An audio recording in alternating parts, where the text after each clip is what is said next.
The desert wind howls like a whisper from the past. Sand dances across the earth, swirling around your feet as the first light of dawn breaks over the horizon.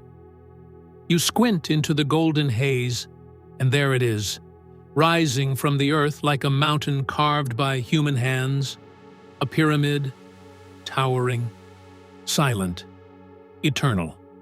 But this isn't a monument to death. It's a monument to life. It's 4,700 years ago. Egypt is young, but its dreams are ancient. The Nile floods with clockwork rhythm, feeding the soil, feeding the people. And when the waters recede, the land breathes. Crops grow, villages stir, and the call goes out. The king, Pharaoh, needs builders. Not slaves, not prisoners, but farmers, artisans, engineers, and dreamers. Men and women who will leave their homes for seasons at a time to build something that will outlive them all. They come by the thousands, from the delta to the highlands. Some walk for days. Others arrive by boat, drifting down the Nile under the watchful eye of the sun god Ra. They bring their tools, their strength, their stories.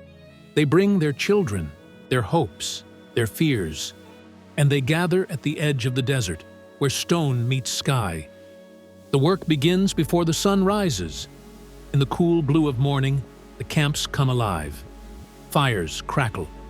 Bread bakes in clay ovens. Thick beer, nutritious, filling, is passed around in ceramic jugs. It's not a feast, but it's enough. Enough to carry them through the day. The foremen shout orders. Teams are assigned. Some quarry limestone from nearby cliffs, chiseling blocks with copper tools and pounding them free with dolerite hammers. Others load the stones onto sledges, dragging them across the sand. Water is poured ahead of the sleds to reduce friction, a trick passed down through generations. Still others build ramps, massive earthen causeways that snake up the growing pyramid like veins. The sun climbs higher. The heat becomes a weight. Skin burns. Muscles scream. But the work doesn't stop. There's rhythm in the labor. A pulse. The scrape of stone. The grunt of effort. The chants of men moving in unison. The creak of ropes. The thud of sandals on packed earth. And yet, there is pride. These aren't nameless laborers. They are craftsmen, architects, visionaries.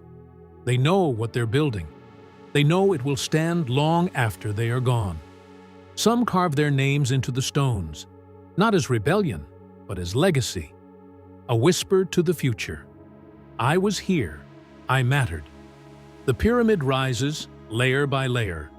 Each block is placed with precision. Each angle measured by stars. The architects align the structure with the cardinal points, guided by the heavens. The chambers inside are carved with care, their walls smooth, their ceilings angled to bear the weight of eternity.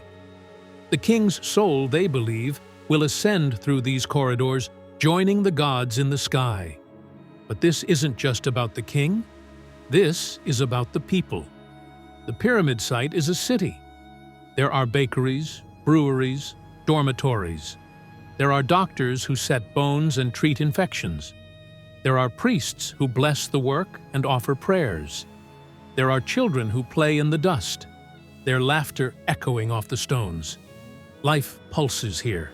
It thrives. And when the sun sets, the desert cools. Fires are lit. Stories are told. Some speak of gods and monsters, others of home, but all know they are part of something sacred. Years pass.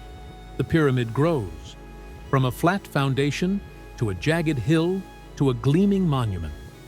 White limestone casing stones are polished until they shine like mirrors, reflecting the sun so brightly they can be seen for miles. It becomes a beacon, a symbol, a promise. And then, one day, it is done. The last stone is set. The ramps are dismantled. The workers return to their villages. The king is entombed, surrounded by treasures, by by prayers, by silence. The priests seal the chambers. The desert reclaims its stillness. But the pyramid remains. It stands through storms and centuries, through invasions and empires. It watches as languages change, as gods rise and fall. It becomes a mystery, a marvel, a monument to the impossible. And yet, it was built by hands like ours, by people who loved, who laughed, who bled, who believed. Today, we walk among the ruins, asking how, asking why. But the answers aren't just in the stones.